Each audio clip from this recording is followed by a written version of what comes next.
Assalamualaikum warahmatullahi wabarakatuh. Selamat datang di presentasi saya tentang analisa ketiga di bidang pendakian berdasarkan standarisasi nasional Indonesia. Perkenalkan, saya Reniantika Dipratiwi, NRP 2121537 dari kelas 3 D3 Teknik Elektronika B.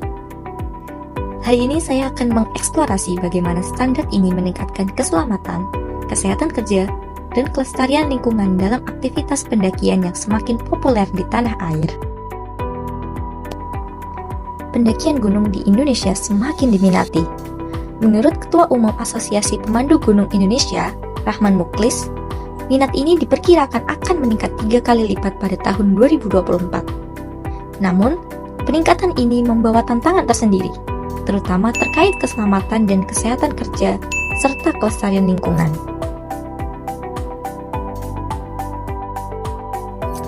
Banyak insiden kecelakaan yang bisa terjadi ketika pendakian gunung. Salah satunya adalah hipotermia, yang terjadi karena kurangnya persiapan dan ketidakpatuhan terhadap standar keselamatan. Ini sering disebabkan oleh pendaki yang tidak membawa perlengkapan memadai, seperti mantel tebal, sepatu gunung, atau sleeping bag. Untuk mengatasi masalah ini, Badan Standarisasi Nasional mengeluarkan SNI 8748 tahun 2009 tentang pengelolaan pendakian gunung. Standar ini menyediakan pedoman komprehensif mengenai penggunaan peralatan yang sesuai, pelatihan keselamatan, dan prosedur darurat. Penerapan SNI 8748 tahun 2019 terbukti efektif dalam meningkatkan keselamatan pendaki dan mengurangi angka kecelakaan. SNI 8748 tahun 2019 juga mengatur kapasitas pendaki dan jalur pendakian yang membantu mengelola aktivitas pendakian secara berkelanjutan. Ini tidak hanya meningkatkan kepuasan pendaki, tetapi juga mempertahankan daya tarik wisata alam jangka panjang. Standar ini sejalan dengan teori manajemen risiko dan keberlanjutan yang membuktikan bahwa standar nasional Indonesia dapat menjadi alat efektif untuk mengelola aktivitas pendakian secara menyeluruh. SNI 8748 tahun 2019 tidak hanya relevan untuk keselamatan dan kesehatan kerja, tetapi juga untuk perlindungan lingkungan dan kepuasan wisatawan. Kira-kira, apa aja sih yang perlu disiapkan untuk pendakian gunung? Berikut beberapa hal yang perlu disiapkan untuk keselamatan pendakian gunung.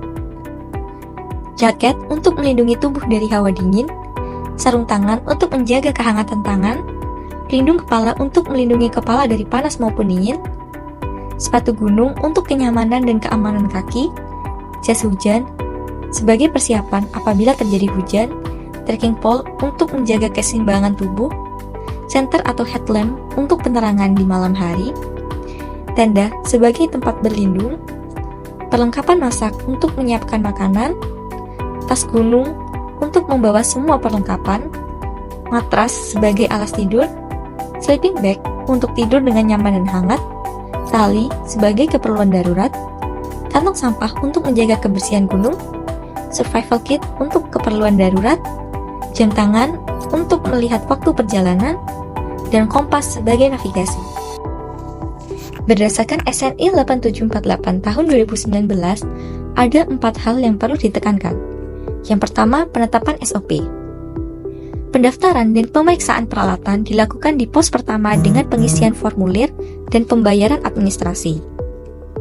Pengelola memberikan peta jalur dan kantong sampah, serta memastikan jumlah pendaki yang turun sesuai dengan data pendaftaran untuk mencegah adanya pendaki yang tertinggal. Sistem buka tutup area gunung diterapkan pada hari-hari tertentu untuk mencegah penumpukan pendaki.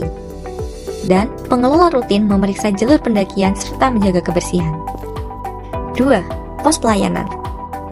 Pos pelayanan mengatur administrasi pendakian dan memberikan informasi dasar. Meskipun tidak ada pos pemeriksaan kesehatan, pengelola memastikan pendaki dalam kondisi yang sehat serta membawa perlengkapan yang memadai. Di pos pemeriksaan perlengkapan, pendaki harus memastikan membawa bekal yang cukup dan briefing dilakukan untuk menjelaskan aturan pendakian serta tips keselamatan. 3. Jalur pendakian. SNI 8748 tahun 2019 mengharuskan adanya satu jalur pendakian resmi yang digunakan untuk naik dan turun. Pendaki diharuskan turun melalui jalur yang sama untuk alasan keamanan dan kemudahan pemantauan. Di setiap persimpangan, terdapat petunjuk arah untuk mencegah tersesat. Selain itu, beberapa pos istirahat disediakan sepanjang jalur untuk mencegah kelelahan.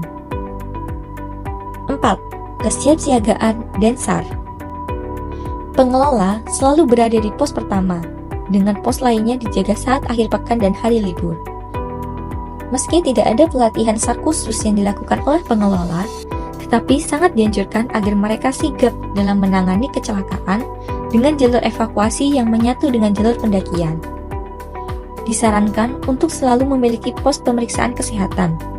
Namun, hal ini bisa diakali dengan pengelola bekerja sama dengan pusat kesehatan terdekat untuk memberikan pertolongan pertama jika terjadi kecelakaan.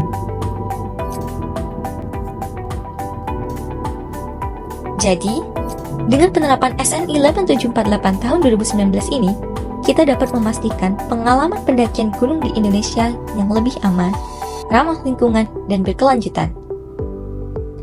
Terima kasih telah menyaksikan presentasi ini. Selamat mendaki dengan aman dan bertanggung jawab. Kurang lebihnya mohon maaf. Sekian, terima kasih, dan sampai jumpa di puncak.